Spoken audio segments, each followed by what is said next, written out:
WWE hosting SummerSlam 22 in the UK. A cancelled NXT 2.0 star returns, and a top ROH star is becoming a free agent soon. Find out who in the wrestling news now. 30 years of hurt never stopped me dreaming.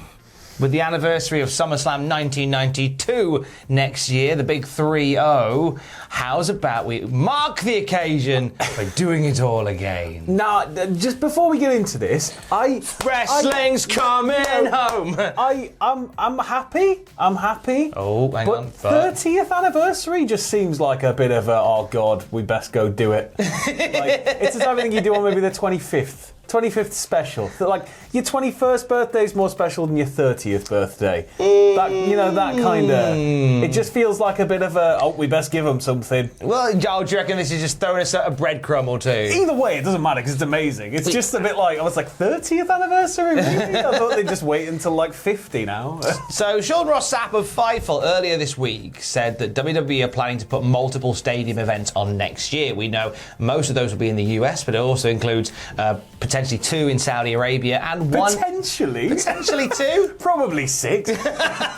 Just do everything in Saudi Arabia, with the exception of the one show for the United Kingdom. And this is from Alex McCarthy of TalkSport, who did some digging and revealed that whilst WWE were on their tour in the UK last week, there were meetings held with the people at the Principality in Cardiff. And they are now, according to Alex McCarthy of TalkSport, a front runner potentially for SummerSlam next year. Now, looking at the stadium, I believe it's 72,000 seated? But when there was the boxing there in 2017, they got about 78,000 yeah, and that is a setup that's more inclined for wrestling. Like 72 for just the bleachers, basically, and then, you have the floor space on top of it. So, this could be massive. Over 80,000! The idea that, it should be in Wembley and blah, blah, blah. It doesn't matter. It's over here. That's the important thing. Travelling here is nothing compared to having to sit on a plane for 11 hours. And,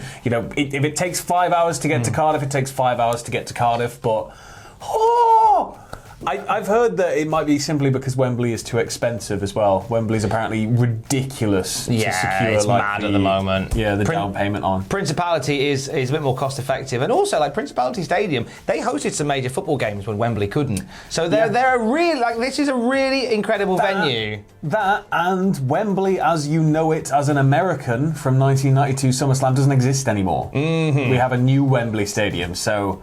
Yeah. It's a Trigger's broom of a Wembley. It's a different one altogether. But I think it might be even maybe just a little bit too big to be a sellout Wembley as well. This, however, seems very... Now, obviously, this is all still within conversation. There's still nothing finalised. Of course, when WWE finalise something, they will tell us. But to think on this, the difference in... geography is something that I really hope WWE are aware of. I have a horrible, horrible feeling that should SummerSlam emanate from Cardiff, London taxi cabs, red phone boxes. Yeah, this is the thing. All right, me old China, well, we're in Cardiff. Hopefully they'll not try and sort of, I don't want to say insult the intelligence, but hopefully they won't do that. They'll just come out with a stage. We'll have SummerSlam. That'll be that. Maybe some flags. But... I like the fact it's in Wales. Technically, it's kind of, I guess, in the middle, even though it's not, on the map from top to bottom. It's there, so it's easier to get to than, say, going all the way down or all the way up somewhere. We'll let you know more when we know more about wrestling coming home, boyo. Over to NXT 2.0 and what we believe to be a cancelled star from the brand back on this week. So Joe Gacy last week made his first appearance as this new persona that he's running in 2.0, and he talked about making NXT a safe space, said he wasn't going to use his male privilege, and certainly got a lot of people talking, including Fox News and the Daily Mail. Which has got to be Vince's wet dream. It's got to be Vince's wet dream. Well, you'd have thought that, but then what happened was, when Fox and the Mail and other places was talking about Vince McMahon slamming the woke left, the videos of Joe Gacy disappeared from the internet, and YouTube and the WWE social platforms stopped mentioning him. He turned up this week to reveal that he hadn't been cancelled, and he was still planning to usher in the new normal of NXT 2.0. 2.0, saying that his work last week on the microphone triggered a lot of people. He used a lot of buzzwords. Yeah, a lot of the moment words. So if you're not familiar with what Joe Gacy's been doing, it's kind of right to censor but modern, essentially, is where we're at with it. Yeah. Either way, Vince is gonna love this. Oh yeah, very Vince much is somebody so. I feel will have a lot to say. Be it very wrong or very, very wrong about the current state of the world. Lots of new characters appearing on NXT 2.0 over the past few weeks, some of which may not be there for very long if the draft is anything to go by. So, there's a few notes for the WWE Draft. You excited for the draft on Friday? I get unnecessarily excited for the draft every year. Sometimes it's like, sometimes it's like, but sometimes it's just like, ooh. Yeah, sometimes it's just like, bleh. You did a draft? Would you say sometimes you're a draft excluder? Oh, thank you.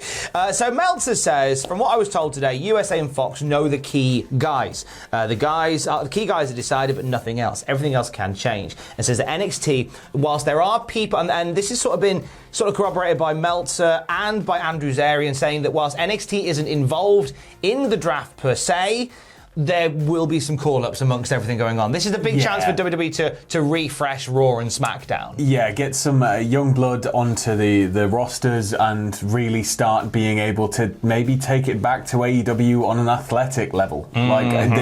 Because they have a lot of athletic talent, but they don't seem to ever lean that way. They're very WWE style, so I don't know if it's potentially going to maybe woo some more people over, but some of the names are certainly interested.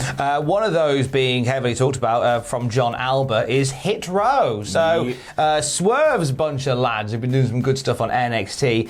One of the names being discussed, according to John Alba, for a main roster call-up during the WWE draft from NXT. I think they'd be a nice fit on SmackDown. I think Isaiah Scott will be a nice fit anywhere on the main roster. I think he's a star just waiting to happen. I mean, he's already a star, but you know what I mean? He's like a national TV star potentially waiting to happen. There's a lot to be said for that. But again, as we've said, NXT not officially involved in the draft, but I think they'll do a lot of...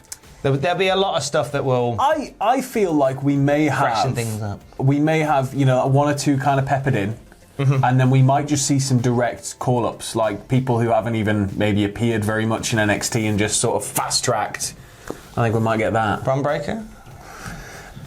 I don't think we do Bron Breakker. No, I think maybe Parker Boudreaux might be the one that gets that first kind of pass through. That's a good shout, actually. He just has the look, doesn't he? That traditional look. Yeah, I think it'll be a good shout. There's a few potentially, but certainly Hit Row are amongst the conversations there. WrestlingNews.co also reporting the rumour strongly is that Roman Reigns will stay on SmackDown. Big E, potentially then, as he's the WWE champion, will be moved officially to Monday Night Raw. That's fine. Yeah, I mean, championships, they've got to be separate anyway. It doesn't really make difference what side they're on. You're going to get one or the other. So. Yeah, and I think Fox would be very upset to lose Roman Reigns. Yeah, Roman is obviously, very much front and centre on all of the posters and all of the marketing.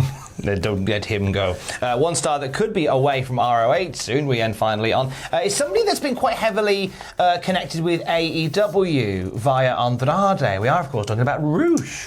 Rush is somebody who will be a benefit to any company that get a hold of him. I know that for a fact New Japan will certainly be probably throwing their hat in the ring. WWE have long been rumoured to be interested, or at least Triple H and NXT were long rumoured to be interested in Rush. I think it'd be an amazing fit for AEW, and it would allow him to work in a multitude of places while kind of having a home in the US, and he'd be able to kind of, maybe if he wants to go to Japan, the Forbidden Door's been blown well off its hinges now, hasn't it? In an interview with Justin Barrasso, Sports Illustrated, Rush said, "I'm very grateful to ROH.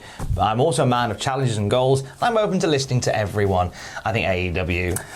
I think so too. I think so. I know it's easy to everyone go AEW all the time, but on this occasion... It just kind of, Seems an easy win. More news as we get it.